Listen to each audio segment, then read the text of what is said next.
তো নমস্কার সবাইকে স্বাগত আমার ইউটিউব চ্যানেল ম্যাথ ফর বঙ্গ শিক্ষাতে। আমি অমিত। তো আজকে আমরা করব কি রিলেশন ফাংশন ম্যাপিং। ঠিক আছে, এখানটায় অনেকে অন্য টপিকের উপরে আমি কোশ্চেন দেখছিলাম, সেটা নিয়ে এখানে একটুখানি ডিসকাস করে নিই। তাহলে পরের টপিক যেটা নিয়ে কমেন্ট এসে সেগুলো নিয়েও আমি পরে ডিটেলসে ভিডিও করে দিচ্ছি যে অপশান কী কী থাকে, তাই না? অপশান কী কী থাকে, কারণ কি কার সাথে কি অপশান আসে। তো নর্মালি দেখা যায় কি না, রিলেশন ফাংশন ম্যাপিং যে টপিকটা রয়েছে, তো এই রিলেশন ফাংশনের সাথে আমার যদি অর থাকে সেটা হলো ইনভার্স ট্রিগোনোমেট্রি। তাহলে তোমার এই যে ইনভার্স ট্রিগোনোমেট্রি তোমার অপশান থাকছে, তো সেইটা তোমাদের যেটা পছন্দ হয় সেটা তোমরা করতে পারো। এবারে যদি বলো যে কোনটা বেটার, দেখো দুটোরই যদি ফর্ম দেখো, তো দুটোই কিন্তু এখানে ইনভার্স ট্রিগোনোমেট্রিতে মাত্র আমার একটা চ্যাপ্টার করতে হচ্ছে। রিলেশন ফাংশানেও যেটা নিয়ে আমি এই টপিকটায় আলোচনা করছি, রিলেশন ফাংশানে কি সুবিধা আমরা পাবো, রিলেশন ফাংশন আমরা যে সুবিধাটা পাবো, এখানে চ্যাপ্টারগুলো অনেক কটা হলেও তোমার এখানে দুটোর থেকে তিনটে টাইপ যদি আমি দেখে রেখে দিই, তার বেশি আমায় কিছু দেখতে হবে না। ঠিক আছে, কি কি টাইপ, ধরো আমি যদি প্রথমে রিলেশনে আসি, তো এখানটায় সমতুল্যতা বলতে কি বোঝো? সমতুল্যতা, ইকুইভ্যালেন্ট রিলেশন। তাহলে ইকুইভ্যালেন্ট রিলেশন বলতে আমরা কি বুঝি সেইটা যদি আমি জেনে যাই, হ্যাঁ, যে এখানে তিনটে জিনিস থাকে, একটা হলো সসম, ঠিক আছে, একটা হলো তোমার সসম, একটা হলো তোমার প্রতিসম, ঠিক আছে, একটা পেয়ে যাচ্ছে সসম, একটা পেয়ে যাচ্ছে প্রতিসম, আর একটা হলো সংক্রমণ। তো এই তিনটে জিনিস যদি আমরা জেনে যাই, তাহলে আমাদের এই সমতুল্যতা সম্পর্ক মানে এবার সম্বন্ধটা বের করতে মানে কোনো অসুবিধা হবে না। ফাংশনের ক্ষেত্রে আমার কি আছে, ফাংশনের ক্ষেত্রে আমি একটা জিনিস জানবো, আর ফাংশন বা ম্যাপিংয়ের দুটোই তো একই। তো এইটার ক্ষেত্রে আমরা ওরকম একটা বা দুটো জিনিস জেনে নেব। আর ইনভার্স ম্যাপিং করা কিভাবে হয়, ইনভার্স ম্যাপিং কী করে বের করে সেই জায়গাটা দেখে নেব। তাহলে এই তিনটে জিনিস যদি আমি দেখে নিতে পারি, তাহলে আমার রিলেশন ফাংশনও কিন্তু ইজি। ঠিক আছে, তো দেখে নিই আজকে রিলেশন ফাংশনের অঙ্কগুলো, এবং সেখান থেকে কি কি আমরা এরকমভাবে করতে পারবো সেই জিনিসগুলো নিয়েও এখানটা আলোচনা করি। তাহলে দেখো, প্রথমেই তোমাদের সামনে আমি একটা কোশ্চেন নিয়ে এসেছি যেটা তোমাদের অনুশীলনীতে রয়েছে, যেখানটা হলো দেখো মোটামুটি এটা আমার মনে হচ্ছে মার্কস 4-এর 4-এর দাগের অঙ্ক যেটা হয়। ঠিক আছে, এখানে কোশ্চেনটা কি বলেছে না, স্বাভাবিক সংখ্যাসমূহের সেট তোমাদেরকে n দিয়ে দিয়েছে। এবারে আমার যে আসল জায়গাটা সেটা হলো এই যে এক্স প্লাস ওয়াই সমান সমান 12 ফাংশনটা, হ্যাঁ, যে মানে রিলেশনটা এক্স আর ওয়াই এর সঙ্গে যেটা রয়েছে। তাহলে এক্স প্লাস ওয়াই সমান সমান 12 for all N belongs to natural number, ঠিক আছে, স্বাভাবিক সংখ্যা। তাহলে এন এর ওপরে আর সম্বন্ধটা কী কী দেখাতে হবে, প্রতিসম দেখাতে হবে, কিন্তু সসম কিংবা সংক্রমণ নয়। তিনটেই হয়ে গেলে সেটা সমতুল্য সম্পর্ক হয়ে যেত। ঠিক আছে, যদি আমাদের সমতুল্য সম্পর্ক বের করতে দেয় তাহলে আমরা এই তিনটেই দেখাবো। এখানটায় বলেই দিয়েছে যে প্রতিসম হবে কিন্তু সসম এবং সংক্রমণ হবে না। তো এইখান থেকেই আমি তোমাদেরকে দেখিয়ে দিচ্ছি যে প্রতিসমটা কি, কিভাবে বের করে, সসমটা কি করে বের করে, এবং সংক্রমণটা কি করে বের করবে। তাহলে এই তিনটে তোমরা দেখে নিতে পারবে। তাহলে দেখে নিলে প্রতিটা অ্যাপ্লাই করে দাও, সেম জিনিস বারবার চলে আসবে। তাহলে প্রথমে আমরা প্রতিসম, তোমাদের বোঝার সুবিধার্থে আমি প্রতিসমটা বলে হেডিং করে দিচ্ছি যে প্রতিসম আমরা কিভাবে দেখাবো। ঠিক আছে, অঙ্ক করার সময় এরকম হেডিং করতে হয় না। ঠিক আছে, তো এখানটায় মানে রিলেশনটা যেটা দেওয়া আছে সেটা আগে তোমরা দেখে নাও, যে X comma Y such that X plus Y সমান সমান 12 for all N for a all X and Y belongs to capital N. এটা তোমার রিলেশনটা দেওয়া রয়েছে। ঠিক আছে, এবার এখানটায় কি হলো, এখানটায় তোমার দেওয়া রয়েছে এক্স প্লাস ওয়াই সমান সমান 12। ঠিক আছে, এবার এক্সের জায়গায় ওয়াই আর ওয়াইয়ের জায়গায় এক্স যদি আমরা বসাই, তাহলে এটা ওয়াই প্লাস এক্স সমান সমান 12, এক্স প্লাস ওয়াই সমান সমান বড় মানে ওয়াই প্লাস এক্স সমান সমান 12। তাহলে এইটা যদি হয়, আমরা যদি বলি যে এক্স কমা ওয়াই এটা রিলেশনটার মধ্যে বিলং করছিল, আর এর মধ্যে বিলং করছিল, তার মানে হলো X plus Y equals to 12। তাহলে এক্সটা ওয়াইয়ের জায়গায় ওয়াইটা এক্সের জায়গায় চেঞ্জ করে নিলে এটাকে আমরা কি বলবো, Y comma X belongs to R. তাহলে প্রতিসমতা কি বলে, প্রতিসমতে বলে যদি এক্স ওয়াই আর এর মধ্যে থাকে, তাহলে ওয়াই এক্স যদি আর এর মধ্যে থাকে, তাহলে আমরা সেটাকে কি বলবো যে এইটা হলো প্রতিসম। আবার বলছি রিলেশনটার কিভাবে দেখাতে হয় যে X Y belongs to R that imply Y এক্সও বিলংস টু আর। এটা যদি হয় যে for all X comma Y belongs to natural number, তাহলে আমরা এটাকে প্রতিসম সম্বন্ধ বলবো। তাহলে এক্স ওয়াই আছে বলে এক্স প্লাস ওয়াই 12, তাহলে এক্সটা ওয়াই, ওয়াইটা এক্সের জায়গায় করে দিলে ওয়াই এক্সও আর এর মধ্যে রয়েছে। তার মানে এখানে বলতে পারি যে আর একটি কি সম্বন্ধ না তোমার হলো প্রতিসম। ঠিক আছে, প্রতিসম সম্বন্ধ। ঠিক আছে, প্রতিসম সম্বন্ধ হয়ে গেল। জাস্ট এইটুকুনি দেখাতে হবে। এবার কি দেখাতে বলে যে সসম। তাহলে তোমাদের বোঝার জন্য এখানটা আমি সসমটাকে হেডিং করে দিলাম যে সসমটাকে আমরা কিভাবে দেখাবো। ওকে, তাহলে দেখো সসমটা কি বলা হয়েছে। এই যে এখানে তোমার দেওয়া রয়েছে দেখো এক্স প্লাস ওয়াই সমান সমান 12। ঠিক আছে, তাহলে এক্স প্লাস ওয়াই যদি সমান সমান বড় হয়, সসমর ক্ষেত্রে এক্স আর ওয়াইয়ের মানটা কিন্তু ইকুয়াল হতে হবে। মানে তোমার এখানটা এক্স এক্স বিলংস টু আর হতে হবে, রিলেশনটার মধ্যে বিলং করতে হবে।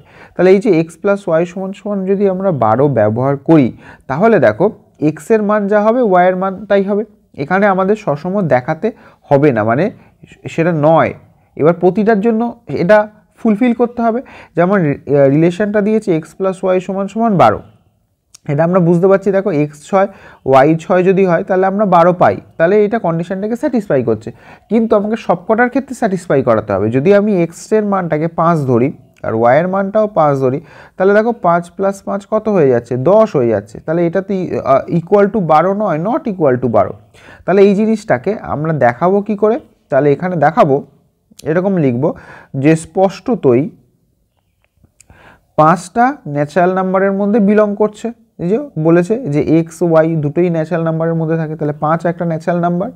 কিন্তু তোমার এখানটা লিখে দেবো কিন্তু এই যে 5 প্লাস 5 ইকুয়ালস টু 10 হয়, সেটা কার সাথে সমান নয়, 12-র সাথে সমান নয়।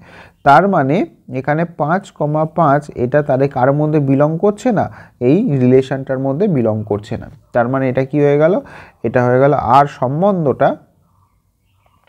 ঠিক আছে, তাহলে আর সম্বন্ধটি সসম নয়, সসম নয় হয়ে গেল। তাহলে এটা সসম নয় হয়ে গেল। এবার লাস্টে কি আছে, সংক্রমণ। সংক্রমণের নিয়মটা কি বলা হয়, ঠিক আছে, তাহলে সংক্রমণের নিয়মটা কি বলা হয়, বলা হয় যে এবি যদি আর এ থাকে এবং বিসি যদি আর এ থাকে, ঠিক আছে, তার মানে এসিটাও আর এর মধ্যে থাকবে, তবে আমরা সেটাকে সংক্রমণ বলতে পারবো। ঠিক আছে, ভালো করে বুঝে নাও নিয়মটা যে এবি যদি আর এ থাকে, বিসি যদি আর এ থাকে, তাহলে এসিও আর এ থাকবে, তাহলে আমরা সেই রিলেশনটাকে সংক্রমণ বলতে পারবো। তাহলে এখানে 12-র জন্য দেখো, তাহলে 5,7 5 7 12 হয়, আর এর মধ্যে রয়েছে। আচ্ছা, সেম এবং এবারে 7 5 আর এর মধ্যে রয়েছে, কিন্তু 5 5 আর এর মধ্যে থাকবে না, নট বিলংস টু আর, কারণ এটা থাকলে এইটা আসছে 10 আসছে, 12 আসছে না। তার মানে এটা আর সম্বন্ধটি সংক্রমণ নয়। ঠিক আছে, তাহলে এটা সংক্রমণও নয়। তাহলে এই দুটো জিনিস হয়ে গেল। তাহলে আমাদের যেটা বলেছিল সসম আর সংক্রমণ নয় দেখাতে, তাহলে আমরা সসম এবং সংক্রমণ নয় দেখালাম। এবং আমাদের যেটা বলেছিল প্রতিসমটাকে দেখাতে, প্রতিসমটাও দেখালাম। তাহলে জাস্ট এই সিম্পল একটা লজিকের উপরে দাঁড়িয়ে আমাদের কাজটা হলো। তাহলে প্রতিসম হতে হলে এক্স ওয়াই বিলংস টু আর হলে ওয়াই এক্স আর এ হবে। সসমর ক্ষেত্রে এক্স ওয়াই ইকুয়াল হতে হবে, সেটা আর এর মধ্যে বিলং করাতে হবে। এবং সংক্রমণের ক্ষেত্রে যে এবি যদি আরে থাকে, বিসি যদি আরে থাকে, তাহলে এসিটাকেও আর এর মধ্যে থাকতে হবে। জাস্ট এইটুকুনি জিনিস যদি তোমরা মনে রেখে দাও, তাহলে তোমার এই পুরো জিনিসটা হয়ে যাবে। এবার কোশ্চেনগুলো ঘুরিয়ে দেবে। এই কারণে যেমন প্রতিসম আছে, কোনটা জায়গায় বললো সসম নয়, সংক্রমণ হবে, প্রতিসম হবে, এরকম। আর তিনটেই যদি হয়ে যায় তাকে আমরা কি বলবো, সমতুল্য সম্পর্ক। তিনটেই যদি হয়ে যায়, তাহলে জাস্ট এইটুকুনি কনসেপ্টের ওপর বেস করে এখানে সমস্ত অঙ্কগুলো তোমাদের দেওয়া হয়। যেমন দেখো এই যে সমতুল্যতা দেখাতে বলেছে, তো সমতুল্য যখন সম্পন্ন আমরা দেখাবো, তাহলে এখানে সব কটা দেখাতে হবে, সসম, প্রতিসম, ঠিক আছে, সংক্রমণ। এখানে তিনটে জিনিসই আমরা যদি দেখিয়ে দিতে পারি, তাহলে এই সম্পর্কটাকে বলবো সমতুল্য সম্পর্ক। দেখো অঙ্কটাতে কি বলেছে না, জেড এর ওপরে একটা সম্বন্ধ বলে দিয়েছে, আরটা বলে দিয়েছে এক্স কমা ওয়াই এর মান 5 দ্বারা বিভাজ্য, এটা এন দ্বারা বিভাজ্য, এন এর জায়গায় তোমাকে এন দ্বারা বিভাজ্য, এখানে 5 বলতে পারে, এখানে 8 বলতে পারে, 10 বলতে পারে। এনটা আমি নিয়েছি এই কারণে, এন এর জায়গায় যে কোনো মান দিয়ে দিলে তুমি শুধু সেখানটা এন এর জায়গাটা চেঞ্জ করে দেবে, তাহলেই তোমার হয়ে যাবে। ঠিক আছে, সেমভাবে তোমাকে সব অঙ্ক করতে হবে। ঠিক আছে, এই এনের জায়গায় 5, 8, 10 এরকম দিয়ে দেবে, সেই জিনিসগুলো তোমরা এখানে করবে। তাহলে রিলেশনটাকে লিখে নাও।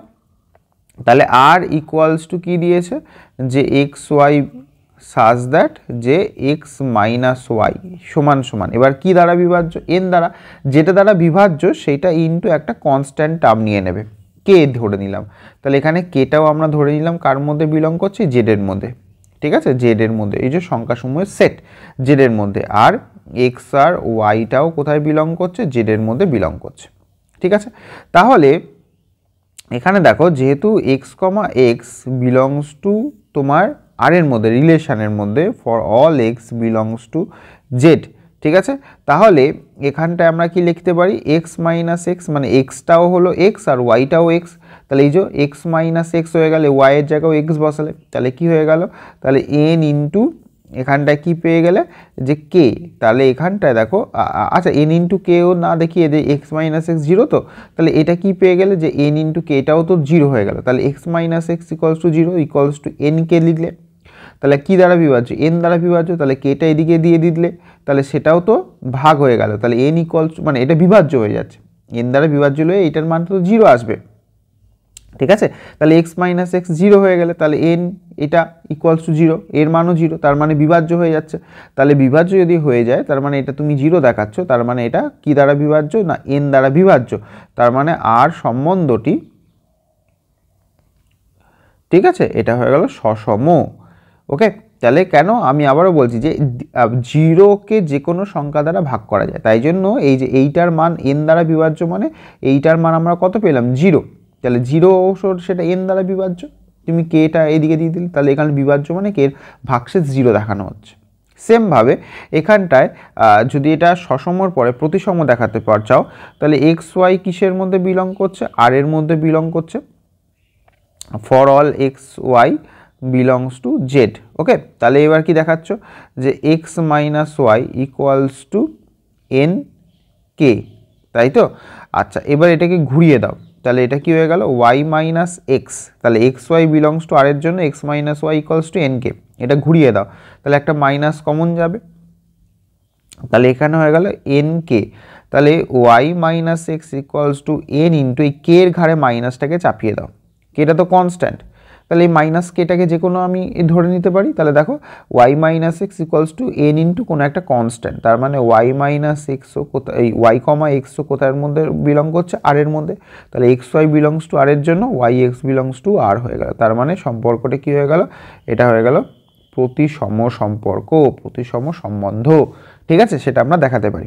আর লাস্টে কি রইল, সংক্রমণটা রইল। সেই সংক্রমণ তোমাদের বললাম যে এ বি যদি আর এর মধ্যে থাকে, বিসি যদি আর এর মধ্যে থাকে রিলেশনটার মধ্যে, তাহলে এসিটাও আর এর মধ্যেই থাকতে হবে, এটা আমাদের দেখাতে হবে। তাহলে সেরকমভাবে আমরা সম্পর্কটাকে তাহলে এটা তোমাদের বোঝানোর জন্য এবার অঙ্কটা কি লিখব, যে ধরি যে ওয়াই এক্স কমা ওয়াই কার মধ্যে রয়েছে, আর এর মধ্যে, এবং ওয়াই কমা জেড কার মধ্যে রয়েছে, আর এর মধ্যে। তাহলে এক্স ওয়াই আর এর মধ্যে আছে, মানে X minus Y equals to N into K. সেমভাবে এইটা আর এর মধ্যে আছে, মানে Y minus Z equals to N into, এখানে কে না ধরে আরেকটা কনস্ট্যান্ট ধরলাম পি, তাহলে এখানে লিখে দিতে হবে, যেখানে এখানে এই যে কে পি এগুলো কার মধ্যে বিলং করছে, জেডের মধ্যে। ঠিক আছে, অখণ্ড সংখ্যা সময় সেটের মধ্যে। তাহলে এই দুটোকে যদি এবার আমরা যোগ করে দিই, যোগ করলে কি হবে, আমাদেরকে এই যে মানে এই যে এক্স ওয়াই আছে, তো ওয়াই জেড আছে, এবার এক্স আর জেড আনতে হবে। তাহলে এক্স আর জেড আনতে গেলে আমাদের যোগ করে দিলেই হয়ে যাবে। তাহলে এক্স যোগ করে দাও, তাহলে X minus Y plus Y minus Z equals to N K plus N P. তাহলে দেখো ওয়াইটা কেটে গেল, তার মানে পড়ে থাকলো কি x minus Z equals to N into k plus P, এটা তো কনস্ট্যান্ট টার্ম। তাহলে এই যে তোমার x minus Z equals to N into একটা কনস্ট্যান্ট টার্ম, তার মানে এখানটা x minus Z belongs to, তাহলে কি হয়ে গেল, এক্স কমা জেড, তাহলে বিলংস টু কি হয়ে গেল, আর হয়ে গেল। ঠিক আছে, কারণ এটাকে আমি যদি কনস্ট্যান্ট ধাম ধরে দিলাম, ধরো এম ধরে নিলাম, তাহলে এন ইন্টু এম হয়ে গেল, কারণ এটার জায়গায় কনস্ট্যান্ট যদি আমি এম ধরে নিই তাহলে সেম জিনিস এসে গেল x minus Z N into একটা কনস্ট্যান্ট, তার মানে এটা এন দ্বারা বিভাজ্য, তার মানে এক্স জেডও আর এর মধ্যে রয়েছে, তার মানে সম্পর্কটা কি হয়ে গেল, তাহলে সংক্রমণ হয়ে গেল। তাহলে সংক্রমণ হয়ে গেল, তাহলে দেখো সম্বন্ধটি সসম, প্রতিসম এবং সংক্রমণ, তাই জন্য এটাকে আমরা তখন বলবো সমতুল্যতা সম্বন্ধ। ঠিক আছে, তাহলে এই সম্বন্ধটা যখনই সমতুল্যতা হবে তখন তিনটেকেই আমরা স্যাটিসফাই করিয়ে দেবো। তাহলে জিনিসগুলো একদম সোজা। এখানে দেখো এনের জায়গায় এবারে অঙ্কটাতে কি আছে, 5 দ্বারা আছে, জাস্ট ওখানে এনের জায়গায় তোমরা 5 বসিয়ে দেবে, 5কে। তাহলে সেম জিনিস হয়ে গেল, তাহলে এটা তোমাদের এক্সাম্পলেও রয়েছে, তাহলে সেই জিনিসটা আমি তোমাদেরকে বুঝিয়ে দিলাম। তাহলে ওই গেল একটা টাইপ। ঠিক আছে, সেকেন্ড টাইপ এলো বাইজেকশন। তাহলে এটা হলো ম্যাপিংয়ের ক্ষেত্রে, ম্যাপিং বলতে পারো বা ফাংশন বলতে পারো, যে ম্যাপিং বা ফাংশনের ক্ষেত্রে আমরা সেটাকে এই যে বাইজেকশন কি দেখাতে হবে। এখানে আমরা দুটো জিনিস মনে রাখবো, যে এক এক এক এক যেটাকে আমরা বলি ওয়ান ওয়ান ম্যাপিং, ঠিক আছে, আর একটা হলো 101-এর সাথে আর একটা হলো অন টু ম্যাপিং আমাদের দেখতে হবে, অন টু। ঠিক আছে, একটা হলো অন টুটাকে আমরা ইনজেকশনও বলতে পারি। ঠিক আছে, তোমার ইনজেকশন ম্যাপিং যদি আমরা দেখাতে পারি তাহলেই হয়ে গেল। ঠিক আছে, ইনজেকশন না, তো এটাকে বলতে ভুল হলো, ইনজেকশন হলো দুটোর ক্ষেত্রে আমাদের একসাথে করতে হবে। তাহলে এক এক বা এইটারই নাম 1-1, বা সেটাকে আমরা বলছি কি ইনজেকশন, এক একটাকে আমরা বলছি ইনজেকশন। একটা হলো 1-1 ম্যাপিং, আর একটা তোমাদের দেখাতে হবে onto mapping, onto. ঠিক আছে, তাহলে একটা হলো ইনজেকশন আর একটা হলো সারজেকশন। ওকে, তাহলে উপরিচিত্রণ, এই যে এটাকে বলা হয় এক এক, আর অন টুটাকে বলা হয় উপরিচিত্রণ, উপরিচিত্রণ। ঠিক আছে, তাই জন্য আমাদের এই দুটো যদি দেখাতে পারি তাহলে সেটাকে আমরা বলতে পারবো বাইজেকশন। ঠিক আছে, তাহলে এবার এক এক এবং উপরিচিত্রণটা কি, এবং সেটাকে আমি তোমাদের এই এক্সাম্পলটা দিয়ে জিনিসটাকে ধরে ধরে বুঝিয়ে দিচ্ছি যে জিনিসটা কিভাবে আমরা করব। ঠিক আছে, প্রথমে এখানে দেখো কি দেখাতে বলেছে, বাইজেকশন। বাইজেকশন মানে আমাকে ইনজেকশন এবং সারজেকশন দুটোই দেখাতে হবে। দেখো, তাহলে এই যে ফাংশনটা যেটা দেওয়া আছে এখানে F X equals to X cube plus X দেওয়া রয়েছে, তাহলে আমরা এখানে লিখছি এফ এক্স ইকুয়ালস টু যদি এফ ওয়াই হয়। ঠিক আছে, তাহলে এফ এক্স ইকুয়ালস টু যদি এফ ওয়াই হয়, তাহলে এফ এক্সের জায়গায় বসাচ্ছ এক্স কিউব প্লাস এক্স, আর ওয়াইয়ের জায়গায় বসাচ্ছ ওয়াই কিউব প্লাস ওয়াই। তাহলে এক্স কিউব তুমি এদিকে নিয়ে চলে আসো, তোমার হয়ে গেল minus Y cube plus X minus Y equals to 0। এখানে তুমি যদি উৎপাদকে ভেঙে দাও তাহলে এখানটা হয়ে গেল X square plus X Y plus Y square, plus এখানে কি পড়ে থাকলো X minus Y equals to 0। তাহলে এখানে যদি আমি এক্স মাইনাস ওয়াই কমন নিয়ে নিই, পড়ে থাকছে X square plus X Y plus Y square plus 1 equals to 0। তার মানে এখানটায় আমরা একটা মান পাচ্ছি X minus Y equals to 0, তার মানে এক্স ইকুয়ালস টু ওয়াই। তাহলে এখানটায় তুমি এই অপেক্ষকটাকে কি বলতে পারো, এক এক। কেন না, F X equals to F Y হলে এক্স ইকুয়ালস টু ওয়াই হচ্ছে। ঠিক আছে, এইটার জন্য তাহলে এখানটায় কি দেখিয়ে লিখে দেবে, যে for all X comma Y belongs to R এর জন্য, এখানে আরটা হলো রিয়েল নাম্বারের সেট। ঠিক আছে, এইটার জন্য তুমি এইটা কি পাচ্ছ, এই যে X square plus X Y plus Y square, এই টার্মটা সবসময় গ্রেটার দেন ইকুয়াল টু 0 হতে পারে, তাহলে এখানে প্লাস 1 আছে, এটা গ্রেটার ইকুয়ালস টু 0 হবে। ঠিক আছে, আর এখানটায় দেখো এই পদটার গ্রেটার ইকুয়ালস টু 0 হবে, এখানে কত যোগ আছে, এক যোগ আছে, তাহলে এটাকে ভেঙে লিখে দিই, তাহলে X square plus X Y plus Y square greater equal to 0 হয়, তাহলে এখানটা হয়ে গেলে X square plus X Y plus Y square, এখানে প্লাস 1 আছে, তাহলে এটা গ্রেটার ইকুয়ালস টু কত হয়ে যাবে 1।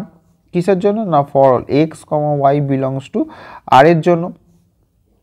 ঠিক আছে, তার মানে এই যে ফাংশনটা যেটা তোমাদের দেওয়া রয়েছে রিয়েল নাম্বার থেকে রিয়েল নাম্বারের ফাংশনটা, সেটা হয়ে গেল না কি একটি এক এক। ঠিক আছে, চিত্রণ বলতে পারো বা এক এক অপেক্ষক বলতে পারো, যা তোমাদের ইচ্ছা। ঠিক আছে, তাহলে অপেক্ষকটি এক এক। ঠিক আছে, আচ্ছা, তারপরে কি আসছে না, তারপরে তোমাকে এক একের পরে উপরিচিত্রণ দেখাতে হবে। তাহলে উপরিচিত্রণ আমরা কিভাবে দেখাবো, তাহলে দেখো উপরিচিত্রণের ক্ষেত্রে আমাদের দেওয়া রয়েছে এই যে এফ এক্স মানে তো ওয়াই, তাহলে ওয়াই ইকুয়ালস টু হয়ে গেল এক্স কিউব প্লাস এক্স দেওয়া রয়েছে। তাহলে এখানটায় আমরা কি জিনিসটা কীরকমভাবে লিখতে পারি, যে এটাকে যদি ঘুরিয়ে লিখি যে X cube plus X minus Y equals to 0, তাহলে এটা হলো একটা এক্সের ত্রিঘাত সমীকরণ হিসাবে ধরছি। ঠিক আছে, তাহলে এই যে এটা যদি একটা এক্সের ত্রিঘাত সমীকরণ হয়, তাহলে এই যে সমীকরণটা রয়েছে সমীকরণটির কম করে একটা তো বাস্তব সমাধান আছে। ঠিক আছে, তাহলে সেই ধরি বাস্তব যে সমাধানটা রয়েছে সেই সমাধানের মান এক্স ইকুয়ালস টু এ। তাহলে এক্স ইকুয়ালস টু যদি এ হয় তাহলে A cube plus A minus Y equals to 0, তার মানে হয়ে গেল A cube plus A equals to Y. তার মানে এই ওয়াই মানে কি হয়, এইটা মানে কি বলতে পারো, F of A equals to Y. তার মানে এইটা কি বোঝা গেল না, এই যে এর কোডোমেন, ঠিক আছে, উপ অঞ্চল আর এর অন্তর্গত যে কোনো পদ ওয়াই এর ক্ষেত্রে আর এর হলো প্রি ইমেজ, সেটা কি না প্রি ইমেজ হলো এ। তার মানে F of A equals to Y যেটা পেলাম, সুতরাং এইটা হলো এফ এর একটা উপরিচিত্রণ। দেখো উপরিচিত্রণ দেখাতে গেলে কি দেখাতে হবে, যে এই যে একটা হলো এইটাকে আমরা কি বলি, এটা হলো ডোমেন আর এটা হলো তোমার রেঞ্জ। ঠিক আছে, এখানে থাকে এক্স এর মান, একটা থাকে ওয়াই এর মান। দু রকমভাবে দেখতে পাওয়া যায়, যে এর যদি প্রি ইমেজ এইটাতে থাকে তাহলে সেটাকে আমরা বলতে পারি যে সেটা একটা উপরিচিত্রণ, এটা দেখাতে পারে। এই রেঞ্জের ভেতরে আরেকটা যে জিনিস থাকে সেটাকে আমরা কি বলছি, তোমার এই রেঞ্জের এই যে জায়গাটাকে তোমরা দুটো পার্টে ভাগ করে নিতে পারো। যদি কারোর রেঞ্জের সাথে, ঠিক আছে, এই যে কোডোমেনের মানটা যদি তোমার সেম হয়ে যায়, তাহলেও আমরা সেই জিনিসটাই কিন্তু তোমার এই যে তোমাদের উপরিচিত্রণ দেখানোর কথা বলেছে সেইটাকে বলতে পারি। উপরিচিত্রণ মানে হলো বি সেটের প্রত্যেকটি পদের এ সেটে কম করে একটা যেরকম প্রি ইমেজ থাকবে, সেইটা যদি আমরা বোঝাতে পারি যে এই যে রেঞ্জের মধ্যে যে মানটা ছিল তার অন্ততপক্ষে একটা করে আমরা কি পাচ্ছি না প্রি ইমেজ পাচ্ছি, তাহলে সেটাকে আমরা দেখতে পাবো এখানটায়। এছাড়াও তোমরা এই যে ডোমেন আর কোডোমেন জিনিসটাকেও যদি ইকুয়াল করে দাও, তাহলেও কিন্তু তোমাদের এখানটায় সমস্ত জিনিসগুলোকে এর মধ্যে নিয়ে আসতে পারবে। কারণ কি, এই যে রেঞ্জটা, এই যে পুরো রেঞ্জটার মধ্যে এই যে জায়গাটা, সেটাকে আমরা পুরোটা রেঞ্জ ধরতে পারি। তাহলে রেঞ্জটার ক্ষেত্রে যে পাল্লাটা পাচ্ছি তার সেটা কার মধ্যে রয়েছে, এই যে এটা যদি ডোমেন হয় এটা তার কোডোমেন, কোডোমেনের মধ্যে কে রয়েছে, রেঞ্জ। ঠিক আছে, এই জায়গাটা একটুখানি ভালো করে বুঝবে, ডোমেন আর কোডোমেনের জায়গাটা। ঠিক আছে, তাহলে তোমাদের সুবিধা হবে বুঝতে। হ্যাঁ, এটা যদি ডোমেন হয় এই পুরোটা বাইরের আউট স্ট্রাকচারটা, যেটা আমি আগে রেঞ্জ লিখেছিলাম, তো তাহলে তোমাদের বুঝতে সুবিধা হবে না। এই দেখো এইটা যদি রেঞ্জ কেন লিখেছিলাম, এটা রেঞ্জ আর তখন তোমার কোডোমেনটা সেম হয়ে যাচ্ছে। ঠিক আছে, আগে আমি জিনিসটাকে বোঝাই। এইটা হলো ডোমেন আর এইটা তার হলো কোডোমেন। এই কোডোমেনের মধ্যে যদি আমার এইটাই রেঞ্জ হয়ে যায়, তাহলে রেঞ্জ আর কোডোমেনটা সেম হয়ে গেল। ওকে, তাহলে আর অনেক সময় দেখতে পাওয়া যায় যে কোডোমেনের মধ্যে রেঞ্জটা রয়েছে, যেখানটায় রেঞ্জটা, ঠিক আছে, কোডোমেনের সাথে ইকুয়াল নয়।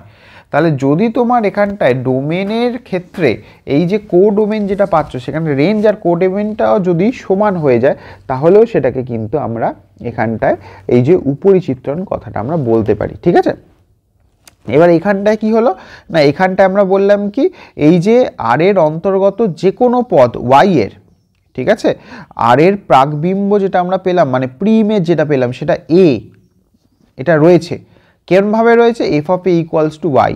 তার মানে হলো এফ একটি কি না উপরিচিত্রণ।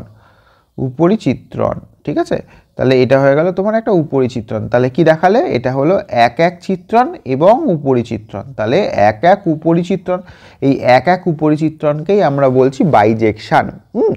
দুটোই যদি স্যাটিসফাই করে তখন সেটাকে আমরা কি বলবো, বাইজেকশন। ঠিক আছে, তাহলে এইটা ইনভার্স দিয়ে মনে রাখতে পারো, আর না হলে এই যে রেঞ্জটা যদি কোডোমেনের সাথে সমান হয়ে যায়, তাহলে তুমি দেখাতে পারবে যে এটাও উপরিচিত্রণ। তাহলে দুটো ক্ষেত্রে আমরা এখানটা উপরিচিত্রণ দেখাতে পারি, যে একটা তোমার হলো কি প্রি ইমেজ আছে, প্রতিটার ক্ষেত্রে প্রতিটারই একটা প্রাকবিম্ব পাবো, যে ওয়াই এর প্রতিটা পদের জন্য এক্সে আমরা একটা করে প্রি ইমেজ পাবো।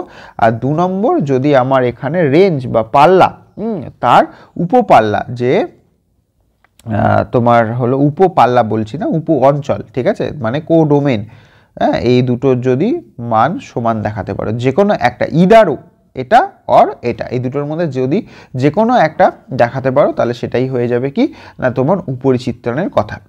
সেমভাবে আরেকটা জিনিস, যে তোমাদের কম্পোজিশনের অঙ্কগুলো যেগুলো থাকে সেখান থেকে একটু জানতে হবে। তাহলে এই তিনটে ধরনের কথা আমি তোমাদেরকে বলছিলাম, সেই তিনটে ধরনের কথা আমরা কিভাবে করব সেটা আমরা দেখে নিচ্ছি। এটা খুবই একটা কমন একটা কম্পোজিশনের অঙ্ক, যেখানটায় আমরা বিপরীত চিত্রণ বা অপেক্ষকের জিনিসগুলোকে পাই। এখানে দেখবে তোমাদের অনেক সময় এই ওয়ানের জায়গায় এটাকে এ লেখা থাকতে পারে, এই ফাংশনটা জাস্ট চেঞ্জ করে এ মাইনাস এক্স দিয়ে দিতে পারে। এই দুটো ক্ষেত্রে তোমাদের একটুখানি খেয়াল রাখতে হবে যে কোন ক্ষেত্রে আমরা কোনটাকে ইউজ করব। এবং এখানটায় এই যে ইনভার্স ম্যাপিংয়ের কথাটা বলা হয় না, এইটা থেকে কিন্তু আমার মানে ছোট প্রশ্ন কিন্তু আমাদের দেয়। এই সেই জায়গাগুলো আমি ছোট্ট ছোট্ট করে তোমাদেরকে দেখিয়ে দিচ্ছি, ওইগুলো তোমরা জাস্ট দেখে নেবে, তাহলে তোমাদের এই টপিকটা থেকে যে কোশ্চেন্সগুলো দেয় কোনো ক্ষেত্রে অ্যাটেম্প করতে অসুবিধা হবে না, ঠিক আছে। এখানে এইগুলো ছাড়া এই এক্সট্রা কিছু করার এখানে দরকার নেই। আর এই অঙ্কটার ক্ষেত্রে তো জাস্ট এফ কম্পোস্ট এফটাকে আই দেখাতে বলেছে, আই অফ রিয়াল নাম্বার, ঠিক আছে। তাহলে ফাংশনটা কি রয়েছে, তাহলে ফাংশনটা তুমি লিখে নাও যে এক্স রয়েছে যখন X belongs to Q, okay, আর যখন 1 মাইনাস এক্স হবে তখন হলো X does not belongs to Q. তাহলে এখানটায় যদি F composite F of X বলে, তাহলে সেটাকে আমরা কি লিখবো, যে এফ অফ এফ এক্স, তাই না, এই জিনিসটা এরকম। তার মানে এফ অফ এফ এক্স যদি হয়, তাহলে এটা কি হয়ে গেল, F of X equals to X, ঠিক আছে। কখন না, এখানটায় for all X belongs to কিউর জন্য, কারণ এই যে এফ এক্সটা ফাংশন অফ এফ এক্স যখন এক্সের মধ্যে বিলং করছে তখন আমাদের কি লিখতে বলেছে, এক্স।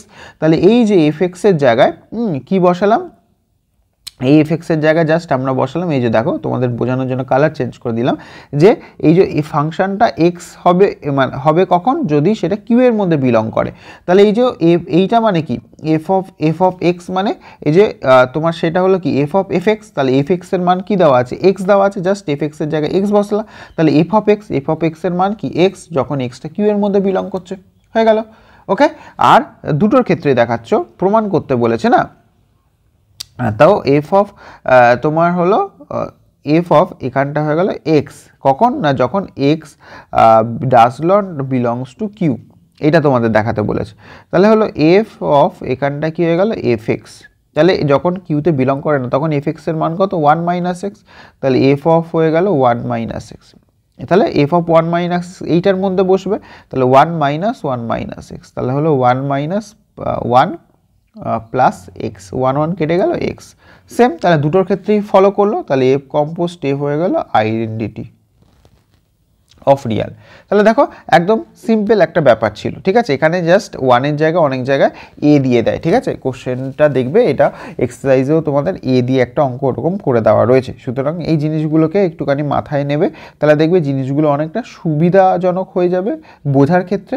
তাহলে এই জিনিসগুলোকে আমরা ইজিলি বের করতে পারবো। আর একটা তোমাদেরকে দেখিয়ে দিই যে ইনভার্স বের করা, ঠিক আছে। তো ইনভার্স বের করা মানে ইনভার্স ম্যাপিংয়ের ক্ষেত্রে আমরা কোন কোন জিনিসগুলোকে দেখব, যে কিভাবে আমরা ইনভার্স ম্যাপিংয়ের কোনো মান বের করি। যে আমরা এই যে বিপরীত দিকে যে আমরা দেখলাম না, যে এই যে তোমার রয়েছে কি না, এটা হলো ডোমেনের এই যে এক্সের ভ্যালুগুলো তোমার রেঞ্জের ওয়াই, তাহলে ওয়াইটা কীভাবে এক্সের সাথে সম্পর্কযুক্ত সেটা আমাদের কিভাবে দেখায়। ধরো তোমাকে একটা function equals to x square দিয়ে দিল, তোমাকে বলল যে এফ ইনভার্স অফ -4 বলো। এফ ইনভার্স অফ -4 মানে এই যে 4-এর ক্ষেত্রে এক্সের মানটা, -4-এর ক্ষেত্রে এক্সের মানটা কোথায় গিয়ে ম্যাপ করছে। যদি বুঝতে অসুবিধা হয় এইটা এফ ইনভার্স অফ -x, তাহলে আমরা কি করব, এখানটায় মানটাকে অন্যরকমভাবে দেখব, ঠিক আছে। এফ ইনভার্স অফ -x যেটা দেওয়া রয়েছে, দেখো এই যে এফ ইনভার্স অফ -x যেটা দেওয়া রয়েছে, তাহলে তুমি যদি চাও তাহলে এটাকে ধরে নাও, ধরো x ধরে নিলে, তাহলে -4 ইকুয়ালস টু তাহলে এফ এক্স, ঠিক আছে। তাহলে এফ এক্সের মান আমরা কত পেলাম, -4। তাহলে এই যে এফ এক্সের মান যদি আমরা -4 হয়, তাহলে এফ এক্সটা কী দিয়েছে, এক্স স্কোয়ার। তাহলে এখানটা কি হয়ে গেল, -4 ইকুয়ালস টু এক্স স্কোয়ার। তাহলে এক্সের মান কী হবে, √/-4 ইকুয়ালস টু এক্স। তাহলে এই যে এক্সের মানটা কি -4 হতে পারে, হবে না। কেন না, এখানটায় বলে দেবে যে ফাংশনটা কার মধ্যে দিয়ে কার মধ্যে যাচ্ছে সেটা তোমাদেরকে কোশ্চেনে বলে দেবে, জেড থেকে জেড। জেড মানে হলো অখণ্ড সংখ্যার সেট, আর এটা অখণ্ড সংখ্যাটাকে বিলং করছে না, এটা তো কি হয়ে গেল, ইরেশনাল হয়ে গেল। তাহলে এখানটায় এটাকে কন্ডিশনটাকে স্যাটিসফাই করছে না, তার মানে এখানটা এর ইনভার্স নেই। তাহলে দেখাবো কি F inverse of -4 equals to কি দেখাবো 5। যদি তোমাকে বলতো যে এফ ইনভার্স অফ 16 বের করো, তখন তোমরা করতে পারতে যে এটাকে এক্স ধরতে নিলে, তাহলে equal to F of x হয়ে গেল। তাহলে 16, তাহলে এফ অফ এক্সের মান কি দিয়েছে, এক্স স্কোয়ার। তাহলে এখানে √ওভার চাপিয়ে দাও, √ওভার 16 ইকুয়ালস টু এক্স। তাহলে +-4 পেয়ে গেলে এক্সের মান, তাহলে +4 -4 এখানটা পাচ্ছি। ওকে, তাহলে এটা √ওভার করতে পারছিলাম না, তাই জন্য এক্সের মানের মধ্যে ছিল না। তাহলে এখানে ওয়াইটা এখানে কিন্তু এক্সের দুটো জায়গায় ম্যাপ করছে, একটা হলো 4-এর জন্য, একটা হলো -4-এর জন্য। এইভাবে তোমরা ইনভার্সগুলোও বের করতে পারো, ইনভার্সটাও করে রাখবে, ঠিক আছে। এটা হলো অ্যাডিশনাল হিসাবে ইনভার্সটা করে রাখবে। তাই এইটুকুনি জিনিস যদি আমরা এখানটায় করে রাখি, তাহলে আমাদের এই যে ইনভার্স রিলেশন, এটার ক্ষেত্রে তোমাদের সমস্যা হবে না। এটা তোমরা অন্ততপক্ষে 1 থেকে 2 ঘন্টা যদি সময় দিয়ে দাও, তাও মনে হয় লাগে না। এটার জন্য তোমার 45 মিনিট থেকে তোমার হার্ডলি 1 আওয়ারের একটু 2-4টে অঙ্ক প্র্যাকটিস করে নিলেই তোমার হয়ে যাবে, ঠিক আছে। দেখো এই জিনিসটা করে নিতে পারো। যদি ইনভার্স ট্রিগোনোমেট্রি কারোর ক্ষেত্রে ফর্মুলা মনে রাখাটা একটুখানি সমস্যার হয়ে থাকে, তাহলে সে এইটাকে করে নাও। তাহলে এইটা হলো বেস্ট, তোমার ওই 4 আর 2 6 নম্বর তো ইজিলি তোমার চলেই আসবে। ওকে, তাহলে এই জিনিসটা দেখে নাও। এই টপিক থেকে কোনো যদি অসুবিধা থাকে কমেন্ট করবে, আর কোনো টপিক যদি তোমাদের বুঝতে অসুবিধা থাকে সেটাও তোমরা কমেন্ট করবে। অনেকে বলছিল ক্র্যামার রুল বলে দেওয়ার জন্য, আমি ক্র্যামার রুলের ইন্ডিভিজুয়ালি ভিডিও করে দিয়েছি, সেটা তোমরা দেখে নিও। তো ভালো লাগলে লাইক শেয়ার করতে ভুলবে না। শুধু এইচএস না, এইচএসের পরে তোমাদের WBJEE আছে, সেটার জন্য তোমাদের ডেইলি ক্লাসেস হবে, এবং পরবর্তী ক্ষেত্রে সেই জিনিসগুলোর কোশ্চেন সেট, মক টেস্ট সব অ্যারেঞ্জ করা হবে। তো সেগুলোর জন্য তোমরা অবশ্যই সাবস্ক্রাইব করে নোটিফিকেশন অন করে রাখো। দেখা হচ্ছে তোমাদের সাথে পরে ভিডিওতে। তো till then, take care, good by.